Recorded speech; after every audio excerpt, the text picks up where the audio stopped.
Lionel Messi যতদিন আছে, আসুন আমরা সবাই তাকে উপভোগ করি। 2026 বিশ্বকাপ বাছাইয়ে দক্ষিণ আমেরিকা অঞ্চল থেকে আর্জেন্টিনার শেষ দুটি ম্যাচ খেলার লগ্ন এখন সামনে।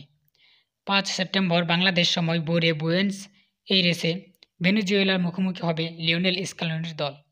মাঝে 4 দিন বিরতির পর 10 সেপ্টেম্বরে ইকুয়েডরের মাটিতে বাছাই পর্বে নিজেদের শেষ ম্যাচ খেলবে বর্তমান বিশ্ব চ্যাম্পিয়নরা।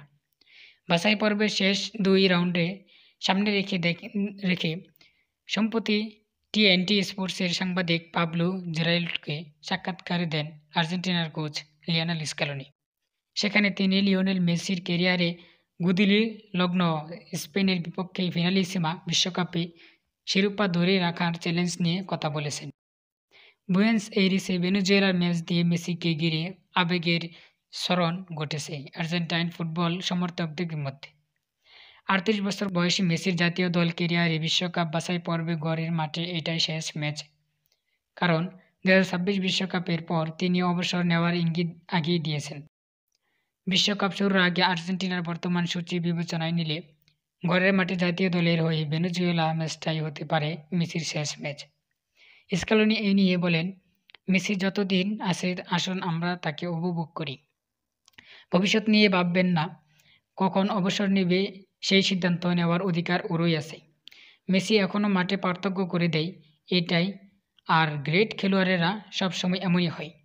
যুক্তরাষ্ট্র, মেক্সিকো ও কানাডায় আগামী 11 জুন শুরু হবে বিশ্বকাপ।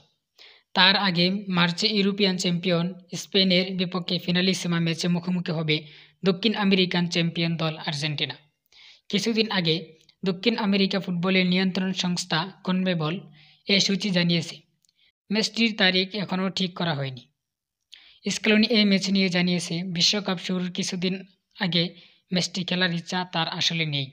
ফিনালিসিমা আরও আগে আয়োজন করার সুযোগ ছিল বলে মনে করেন স্কালোনি। বিশ্বকাপের ঠিক আগে ফিনালিসিমা খেলাটা আমি চাই না, আরও আগে আয়োজন করা যেত। নেশনস লিগের কারণে স্পেনে পারেনি। এখন বিশ্বকাপের 2 মাস আগে এমন গুরুত্বপূর্ণ ম্যাচ খেলাটা আমার পছন্দ নয়। দেখা যাক শেষ পর্যন্ত কী হয়।